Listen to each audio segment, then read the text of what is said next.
Hi friends, मैं अब्दुल वहाब खुश आमदीद विजुअल बेसिक के न्यू ट्यूटोरियल में। आज हम पढ़ेंगे डिसीजन मेकिंग स्टेटमेंट्स और डिसीजन मेकिंग स्टेटमेंट क्या होती हैं, क्यों इस्तेमाल होती हैं और उन्हें कैसे इस्तेमाल किया जा सकता है। इनसे पहले वाले ट्यूटोरियल्स में हमने पढ़ा था operators, logical operators, assignment operators, relationship operators, bit operators, और अब हम उनको इस्तेमाल करके डिसीजन लेंगे और फैसला करेंगे कि ये स्टेटमेंट कब चलनी चाहिए और कब नहीं चलनी चाहिए। तो डिसीजन मतलब फ़ैसला करना। तो आज हम फैसला करने वाली स्टेटमेंट बनाएंगे जिससे वो स्टेटमेंट कब चलनी चाहिए कब नहीं चलनी चाहिए फैसला होगा। सबसे पहले मैं इंपोर्ट कर लेता हूँ कंसोल, क्योंकि हम कंसोल पे काम कर रहे हैं, बार बार कंसोल लिखना अच्छा नहीं लगेगा। तो इंपोर्ट system.console। और इससे पहले वाले ट्यूटोरियल्स में हमने ट्रू और फॉल्स से आंसर लिया था। इसी तरीके से आज हम ट्रू और फॉल्स आंसर को इस्तेमाल करके स्टेटमेंट्स को प्रिंट करा सकते हैं।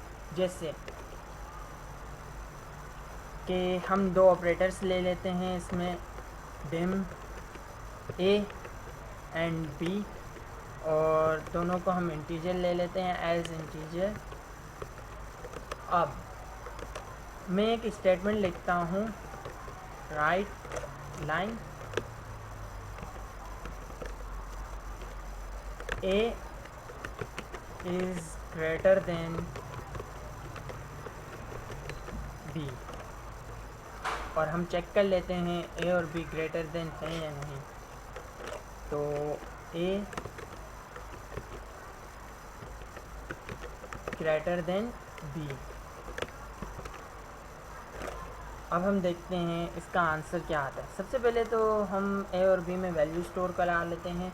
तो ए और बी में हम वैल्यू यूज़र से करवाते हैं, रीड लाइन, और इसी तरीके से बी में हम करवा लेते हैं यूज़र इनपुट। तो अब हम इसको चलाते हैं डॉट डिबगिंग मोड में। इसको पहले ए की वैल्यू चाहिए, तो हम ए की वैल्यू देते हैं 10, और बी की वैल्यू चाहिए, बी की वैल्यू हम 5 देते हैं। अब देखते हैं ये ट्रू है या फॉल्स।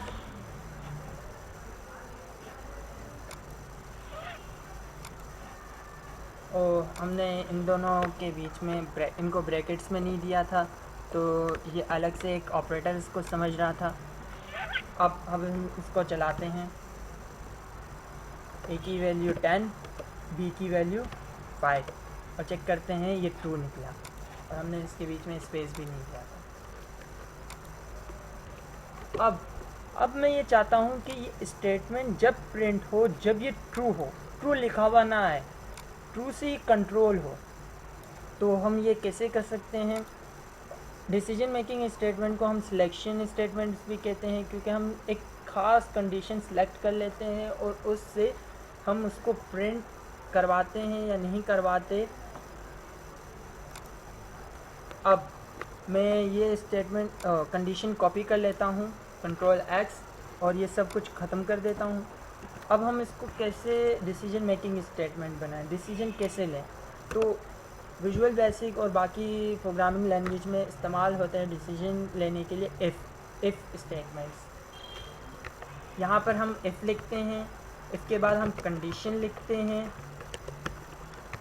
और फिर कंडीशन लिखने के बाद हम कंडीशंस लिखते हैं,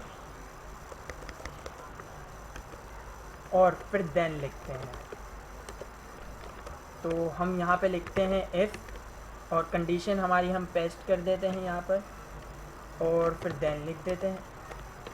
जैसे हम यहाँ पर सबको ओपन करते थे तो सबको क्लोज़ करना पड़ता था, इसी तरीके से यहाँ पे हमने इफ़ ओपन किया है तो हम इफ़ को क्लोज़ करेंगे, एंड इफ़। अब हम इसको चला के देखते हैं, कंट्रोल F5। अब हम इसको वैल्यू देते हैं 10 और 5। ट्रू होने पर ये प्रिंट होनी चाहिए, जैसे अभी ट्रू कंडीशन है तो ये प्रिंट होनी चाहिए, और ये प्रिंट हो गई। अगर हम इसको फॉल्स कंडीशन दे तो क्या होता है, देखते हैं हम। 5 और 10 और वो स्टेटमेंट प्रिंट नहीं हुई। मेरे वीडियोस को लाइक करें, चैनल को सब्सक्राइब करें। खुदा हाफिज़।